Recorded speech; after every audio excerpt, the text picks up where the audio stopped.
Yo, Darius Britt here. Today we're talking about log lines.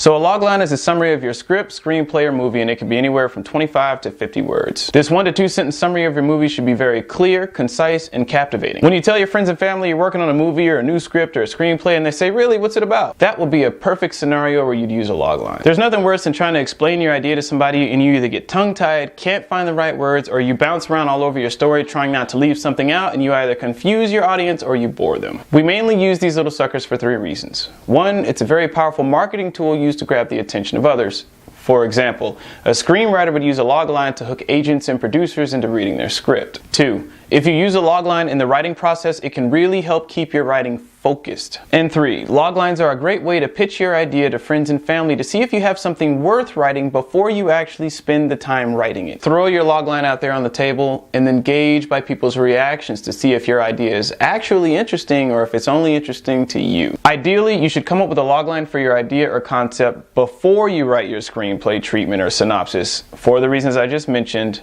but oftentimes it gets written afterwards. It can be very tough to distill a very complicated idea or concept or 120-page script into 1 or 2 sentences. But remember, the point of the logline is to hook your audience. You don't have to tell them everything, you only have to tell them just enough to want to know more. A good logline should identify a protagonist. It should state what his or her problem is and what they're doing to solve it, or what his or her goal is and what they're doing to achieve it.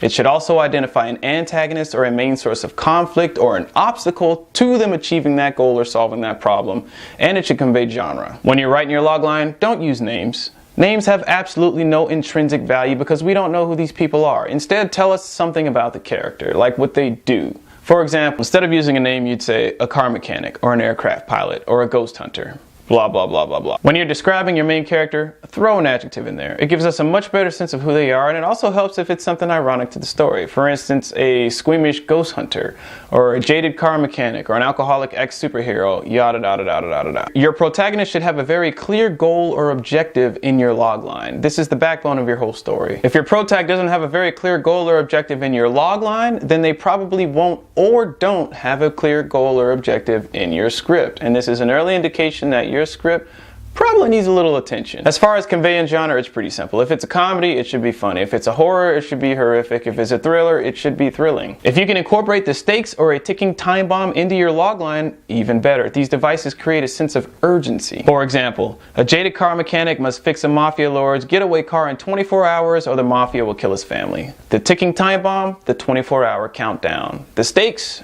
the car mechanic could lose his family. Some scripts or ideas need a little setup to explain a world that's very different from ours in order for us to know what the hell is even going on. This is mostly common with science fiction, and again, the setup should be really brief. For example, in a world where everybody knows that vampires exist, blah, blah, blah, blah, blah. The most compelling loglines are usually unexpected or ironic, and really good loglines should set up the expectation of plenty of conflict or the exploration of a very unique idea or premise. Basically, if the essential components to telling a good story aren't in your logline, then they're probably not in your script or idea, and that script or idea probably needs work. Example time. A roguish pirate races against Davy Jones and his ship devouring Leviathan to retrieve the dead man's chest. That right there was Pirates of the Caribbean 2.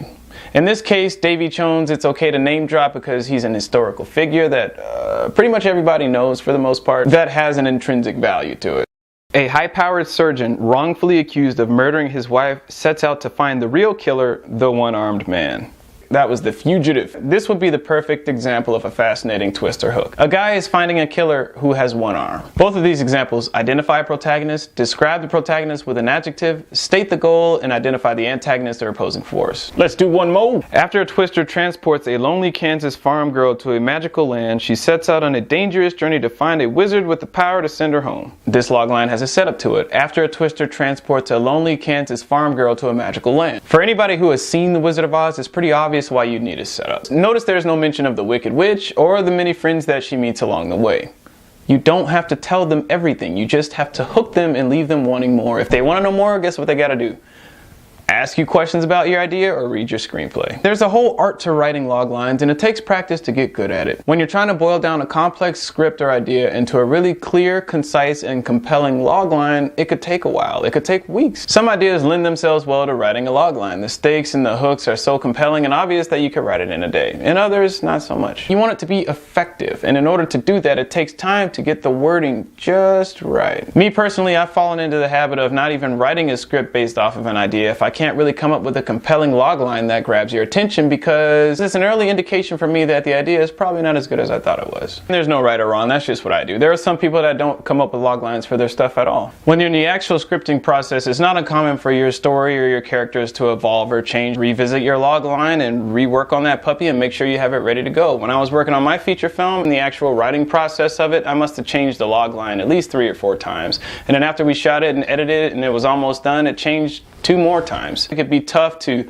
nail down a log line, but the important thing is that you do so, because when you meet somebody in an elevator who could possibly offer you opportunities that could change your career and they ask you what your story's about, you better have that sucker ready. Getting really good with log lines and incorporating them into your process can be an extremely invaluable tool, not only on the professional level, but on a personal level. Well, that's all I got for you. If you enjoyed what you saw, please like or subscribe. If you want to follow me on Facebook or Twitter, there are links below, and Bieber out.